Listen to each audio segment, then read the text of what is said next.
now I present to you Mr. Samuel Birdsong. Thank you all for having me.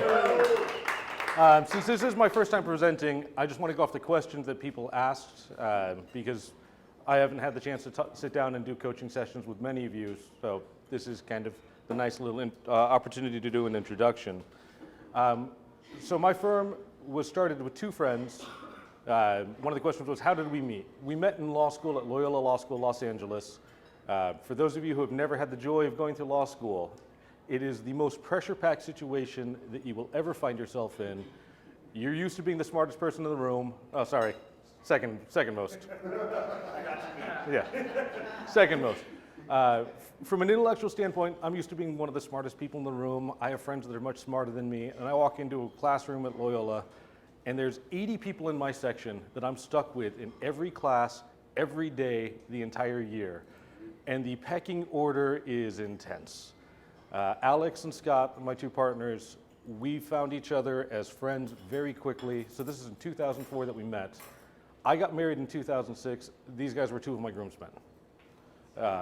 It was a very strong connection. These are two people that I know I can rely on. If I have a problem, I can call them, and they're always going to be there for me, and I'm always going to be there for them. Why did we choose the area of law that we're focusing on? So one of the areas we want to focus on is special education advocacy. This is a very underserved area of law. Not a lot of people know about it. Not a lot of people know that attorneys like us exist. And everywhere I go, when I tell people this is what I do, I find people who say, I wish I had known you 5 years ago. I wish I'd known you 3 years ago. I'm not going to call out people by names because they've chosen to share their stories with me. And for me, it's very important to be respectful of their privacy and of their progress and what they've done. I'm willing to share my story because it's mine. This is a very personal area of law for me. One of the things I've learned from team is to figure out your why. And Bobby, I wish was here, because this is one of the few photos that I have in my house. This is my wife and my son right before his first birthday. And it's the most appropriate birthday theme for a one-year-old. It's Oh Brother, Where Art Thou? It was his favorite movie as a child. He loved the music.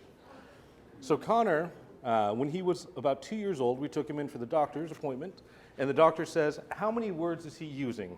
How well is he communicating? He's got about 15 to 20 words he uses regularly. He's got about 5 or 10 more that he struggles through, but we understand.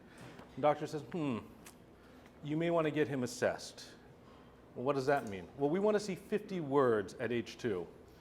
So we go to the local regional center in Los Angeles. They come out and they do an assessment, and they say, your son, he's 25 months old. He's got the vocabulary of a 15-month-old. He's delayed. He's got the physical coordination of a 12-month-old. And I thought, this kid climbs on me all day. But there's certain tests that they do, and they say, here's the standard, here's where we can help. And for my wife and I, this was kind of devastating.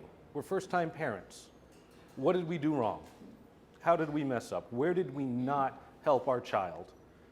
And we were very fortunate that my wife's best friend, her maid of honor, has 3 boys and said, you know, my oldest son had to do this. He had to go through this process because he was doing very well in school, and all of a sudden he wasn't because he could no longer memorize things ahead of time.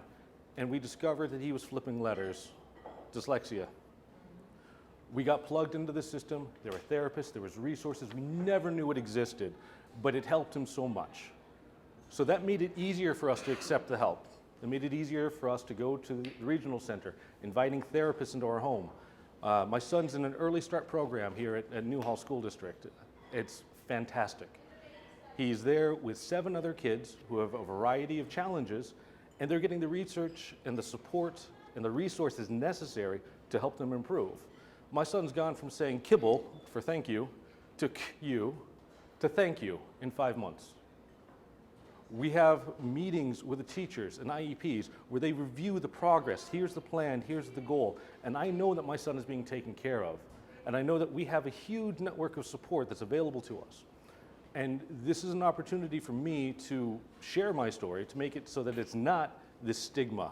It's not you failed as a parent or there's something wrong with your child. Your child has a different path. Your child needs help in ways that you may not be able to provide. I don't know what I'm doing as a parent. I'm muddling my way through. And if there's someone that can help guide me, fantastic. I want to take advantage of that. We can be an additional resource as part of these teams. As an attorney helping parents deal with IEPs, we can help the school in making an assessment appropriate for this child. We can help fine-tune the IEPs, the individual education program. And if the school is not satisfying its obligation, we can help to hold the school's feet to the fire. They know that a parent can get the runaround. Parents are so busy in this arena. They're taking care of their children, they're taking care of their job, they're worried about where they're going to put money for rent and food on the table. And the last thing they want to do is to come home at night and read 800 pages of school reports, medical reports, past IEPs, and sort through where is the issue that the school is failing my child. I was talking with Dr. Roger, and I made the epiphany that I can give people back time. I can give them back their Friday nights. I can give them their weekends, so they don't have to sift through this stack of papers. Give it to me. My background, I'm used to and sickly love going through large amounts of information because it's finding those nuggets and those keys and being able to craft the story that compels a school to want to make a change.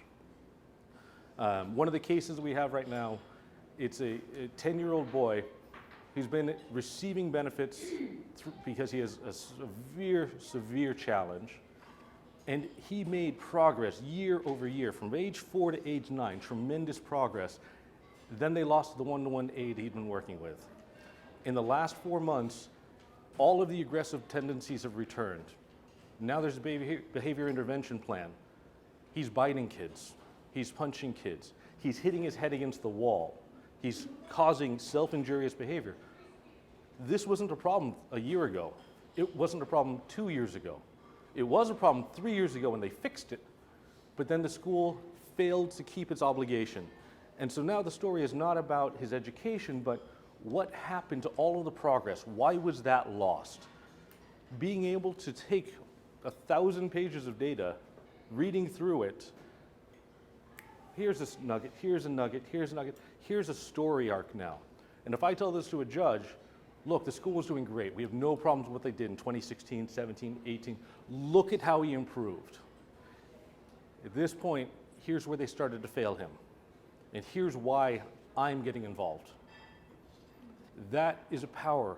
This mom, she has 2 children with special needs. She's done everything herself. She's had to fight the school from 4 to 10 for her son. I think she's exhausted.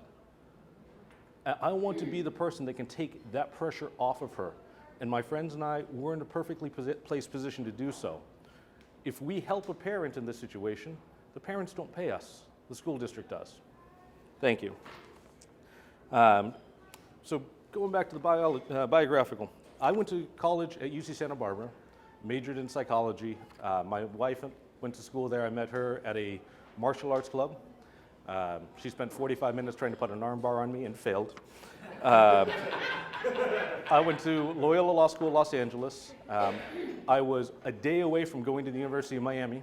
I had a scholarship, all my bags packed. My parents had rented an apartment for me, and I had a phone call from Loyola saying, "We have a spot. Do you want to come here?"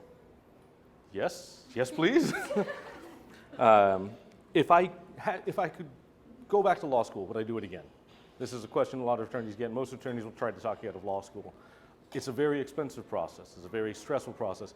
Absolutely, I'd go back. I need it to do what I want to do. The people I met there, other than Alex and Scott, some of my best friends, I met through law school. Biggest challenge in business is getting people to understand that attorneys like me exist. Attorneys, you called me for 3 minutes, I'm charging you for 6. We talked for 8 minutes, I'm charging you for 12.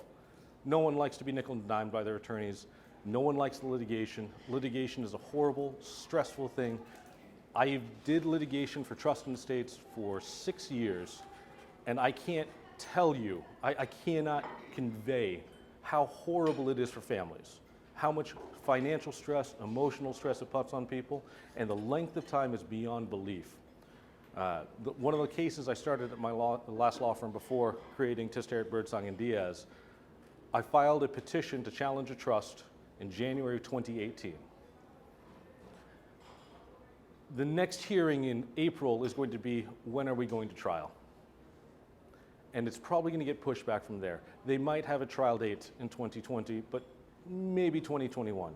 So 3 years of uncertainty, stress, life, paying attorney bills constantly because one sibling stole from the other two. That's litigation. I don't like it. I want to help people avoid that. Thank you, Stacey. I'll leave that out.